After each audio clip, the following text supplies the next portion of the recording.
আসসালামু আলাইকুম গাইস, কি অবস্থা সবার? কেমন আছেন? আশা করি সবাই ভালো আছেন।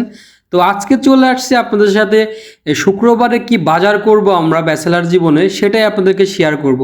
যদিও ভিডিওটা অনেক আগের করা ছিল, তো আপ দিতে অনেক লেট হয়ে গেছে, এই জন্য আই এম সরি।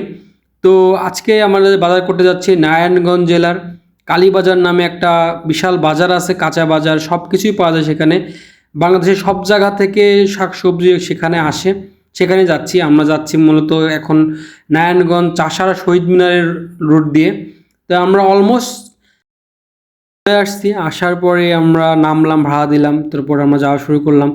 আপনাদেরকে দেখানোর চেষ্টা করতেছি কালীবাজারে কীরকম কী সব কিছুই। এখানে অলমোস্ট এমন কিছু নাই যে পাওয়া যাবে না কালীবাজার নারায়ণগঞ্জে, এটা আমার সবচেয়ে বড় বাজার। তো আমরা বাজারের মধ্যে ঢুকে পড়লাম, টাটকা টাটকা শাক সবজি দেখলাম। আমরা প্রতিনিয়তই এই রফিক মামার কাছ থেকেই বাজার করি। উনি আমাদেরকে অনেক ভালোবাসে এবং সন্তানের মতো দেখে, এই জন্য ওদেরকে ওনার কাছে আসা হয় এবং উনি অনেক আন্তরিক একজন মানুষ। তো ওনার কাছ থেকে বাজার করেই আমরা, একজন আসলো কলা একদম গ্রাম থেকে উঠায় নিয়ে আসছে, সেখান থেকে আমরা কিছু সদাই করলাম।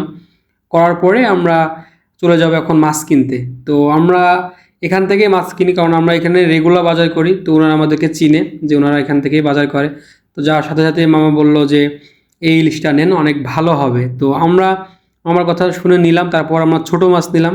নেওয়ার পরে আমরা ওখান থেকে বেরিয়ে পড়লাম, কিছু ফ্রুটস নিলাম, লটকন, তারপরে হচ্ছে জ্যাম। তারপরে চলে আসলাম সেই গরুর মাংসের বাজারে। গরুর মাংসের বাজারেই আসার মেন উদ্দেশ্য কালীবাজারে আসা, কারণ এখানেই সবসময় টাটকা গরুর মাংস পাওয়া যায় এবং এখানে মামা যেটা আছে আমাদের পরিচিত, বলা লাগে না আঙ্কেল কোথা থেকে দিতে হবে।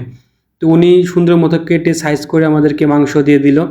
তো আমরা তখন মাংস কিনছিলাম 750 টাকা কেজি, এখন বাংলাদেশে মনে হয় 800 টাকা কেজি বিক্রি হচ্ছে। তো মাংস নিয়ে আমরা বাজার সদাই শেষ করে চলে আসলাম।